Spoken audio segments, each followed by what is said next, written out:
What's up, everybody? Welcome back to Next Gen Console Watch, our show following all the news and rumors on all the next gen consoles, PS5, Xbox Series X, and even Nintendo Switch when the time is right. And that includes this week, because there is a new version of the Nintendo Switch out this week.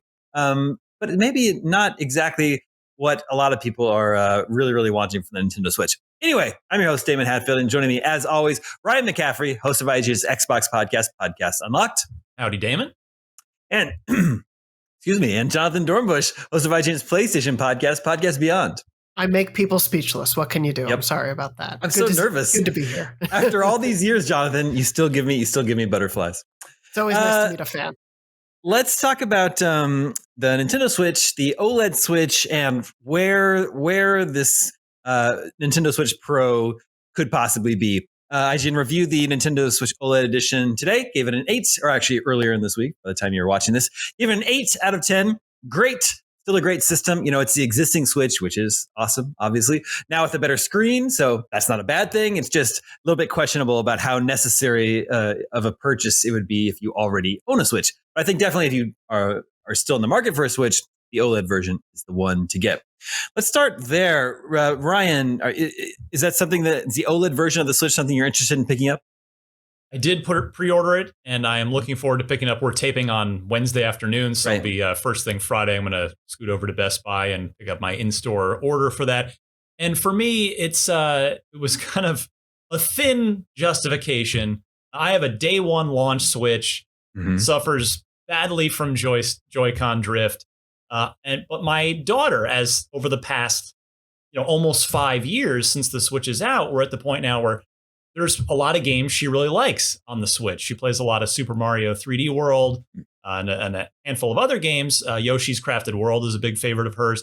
So I thought, okay, well, that's an OLED. It would be nice to have a nice, sweet new screen on the Switch, even if the specs aren't new inside. So all right, I'll give her that one. But throw some new Joy-Con on it. Let her pick the colors of the Joy-Con, and I'll treat myself to the OLED. So again, it's a really thin justification. There's no really good reason. I just kind of invented one in my household. But yeah, I am still looking forward to having it. Sure. Jonathon, how about you? To sort of piggyback off of what Ryan was saying, I could not come up with any sort of thin justification for it. I have the Animal Crossing edition of the Switch, so it's sort of that slightly newer, revised model of the original Switch that got out there a little bit. My girlfriend has a Switch as well, and so we're kind of set. We primarily play things actually docked, and if I'm not, most of my undocked Switch games are things like Picross or smaller scale puzzle games, so I'm not really, needing the demands of an OLED screen to see those boxes a little bit better. There are a lot of things like Metroid Dread and a few other very pretty Nintendo first-party games that I hope take advantage of that OLED screen, and I'm excited to hear what people think of it. So it's cool that, it's cool that Nintendo is iterating on the Switch, but I think a lot of people were really expecting this year sometime to at least get an announcement of this Switch Pro. There have been rumors of a Switch Pro for well over a year now. As Ryan mentioned, the Switch is going to be 5 years old next year. Typically, that's about the lifespan of a console before the new version comes along. So I just wonder, with all these rumors that keep swirling about the Switch, and then Nintendo repeatedly refusing, just outright saying that we have no plans for any other Switch model other than this OLED one. Ryan, what does your gut tell you? Is Nintendo just denying the rumors because they can, and obviously that's what they're going to do? You think they're actually working on any sort of Switch, a Pro version of the Switch, or is this really all that there is? Well, they're definitely working on something. I mean, even Microsoft has been very publicly transparent about saying, yeah, we're working on the next thing, and it's down the road. I mean, these things are mapped out so far in advance. You have to tape out the hardware spec, all kinds of things. So Nintendo's definitely working on something. It's just a question of, is it a proper next-gen version of the hardware, or is it kind of an in-between, a mid-cycle upgrade? I mean, the Wii U was killed off after 4 years for good reason. It was the biggest Nintendo disaster since the Virtual Boy. But before that, I mean, the GameCube had a pretty decent lifespan to it. The Wii had a great lifespan as well. And the dev kits are out there, at least according to reports. I think you were going to mention this in a second, but somebody's got 4K dev kits. So Nintendo's thinking about it. It's just a question of why haven't they delivered? And I wonder if the chip shortage could be factoring in a big way there, because nobody can get chips. Car companies can't get chips. Sony can't get them. Microsoft can't get, or at least get enough. And so maybe Nintendo thought, all right, well, we just can't get enough to sustain a proper Switch Pro. So let's just, we can get these OLED screens. Let's do that. That'll be a good product for the financial bottom line and for the customers that want it. But maybe they've just tabled what should have been a 4K capable Switch Pro. I mean, there are reasons that make sense, but it's still in the end a disappointment that we're not getting something more capable from Nintendo after, again, almost 5 years here. Mm-hmm. Yeah, that story, the 4K story you were alluding to, I think it was from last week, is a report from Bloomberg that several developers around the world have 4K development systems in hand for the Switch. But after that, Nintendo flat out denied it, said they have no other Switch that they're working on after this OLED version. So who knows what to believe? But obviously, Jonathan, the Switch has been an incredible success story for Nintendo. The fact that it's considerably less powerful than even last generation, it's less powerful than the PlayStation 4 and Xbox One were, and yet that hasn't stopped it from being a huge success for Nintendo. So on one hand, yes, Nintendo doesn't need to introduce a Switch Pro right now, but I don't know, Jonathan, where do you land on this? I kind of feel like I would love to see what Nintendo could do with, a more powerful, a little bit up-to-date system. Oh, yeah, I absolutely can't wait to see what they do with a little more technical power. I think that's something we're looking for a while, especially even with the HD generation, if you will, seeing the Wii up against the PS3 and the 360. But similarly to the Wii, when Nintendo is in a successful point, they tend to not rush too much with decisions like that. Granted, of course, the Wii U after the Wii was not the best step.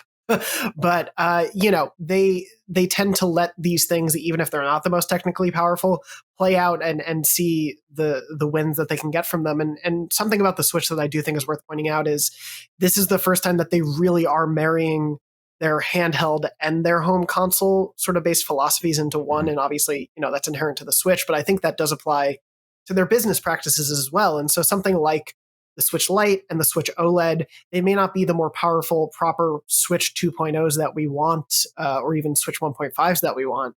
But those do tie a lot into how they treated the GBA and just the Game Boy in general, the DS, the 3DS, more iterative hardware, usually not too often doing hardware that is more powerful, has been a pretty common staple. Of course, there are exceptions like the new Nintendo 3DS, which did have some more power capabilities in there, but this is a thing that Nintendo does. And when the Switch is still, selling like crazy, most of their games end up in top 10 in MPD month after month. They don't have necessarily a market reason to do it just yet, but eventually I think they're going to have to. Yeah, Nintendo, it's certainly their first party offerings. They don't seem to be being hurt by the power of the Nintendo Switch. But you look at something like Darksiders 3. That's a game from 2018 that was just released on the Switch, and it does not run well on the Switch at all. One of the most attractive promises of the Switch is that it was going to make full console games portable in handheld mode. But even a 3-year-old game like Darksiders 3, the Switch is just really not up to the task of running that game smoothly.